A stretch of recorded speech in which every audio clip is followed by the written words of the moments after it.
नमस्कार दोस्तों, आइए देखते हैं व्याकरण के एक शानदार टॉपिक जिसका नाम है सर्वनाम। ये सर्वनाम हर एग्जाम में बार बार पूछा जाता है और आप इसे छोड़कर आइएगा तो ये गलत हो जाएगा। एक बार हमें सुन लीजिए दोस्तों। तो शुरू करते हैं सर्वनाम टॉपिक को, लेकिन उससे पहले दो बात आपके साथ।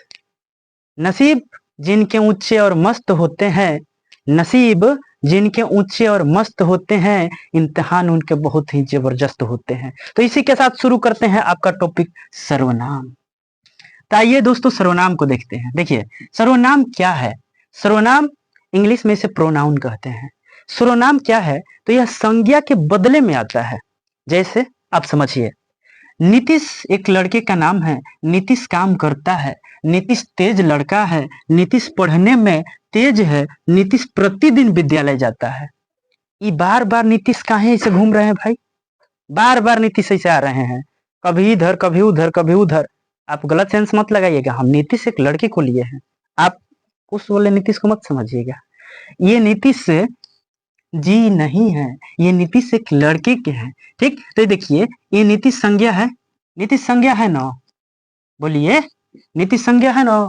अब बार बार आप नीतीश को दोहराइएगा तो ये सेंटेंस भद्दा लगेगा, गंदा लगेगा, ठीक, सुटेबल नहीं होगा। इसीलिए संज्ञा शब्द को पुनरुक्ति नहीं करना है, इसे दोहराना नहीं है, उसके जगह पर सर्वनाम का यूज करना है, वही तो सर्वनाम है। आइए इसका परिभाषा देखते हैं। जो शब्द संज्ञा के स्थान पर प्रयोग होता है उसे ही सर्वनाम कहते हैं। जैसे यह, वह, उसका, इसका, उसकी, बहुत सारे सर्वनाम है। मान लीजिए अब नीतीश काम करता है, वह तेज लड़का है, वह पढ़ने में तेज है, ये अच्छा लग रहा है। अब बार बार नीतीश से रिप्रेजेंट करिएगा तो ये खराब हो जाएगा।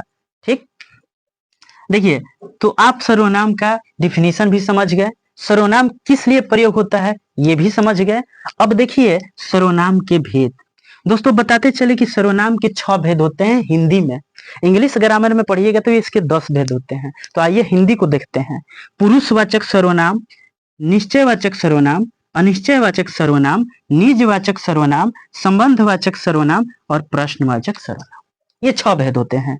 अब पुरुषवाचक सर्वनाम को पहले हम लोग देखेंगे और बाद में इन लोगों को पार्ट वाइज देख लेंगे। आइए पुरुषवाचक सर्वनाम पर बात करते हैं और आपको लिए चलते हैं।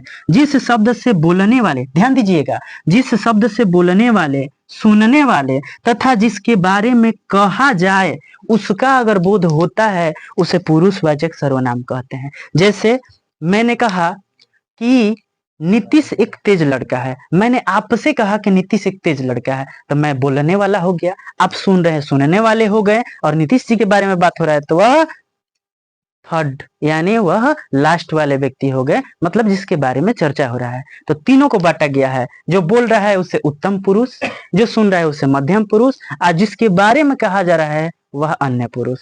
ठीक, आपके लिए मैं लिख भी दिया हूं, आप चाहें तो स्क्रीनशॉट भी ले लीजिए, और भी इस पर वीडियो आती रहेंगी।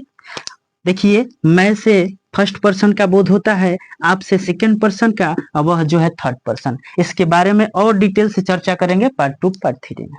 तब तक के लिए सावधान रहे, स्वस्थ रहे, मस्त रहे, जबरदस्त रहे, और हमारे वीडियो को लाइक, शेयर और सब्सक्राइब करते रहें। धन्यवाद।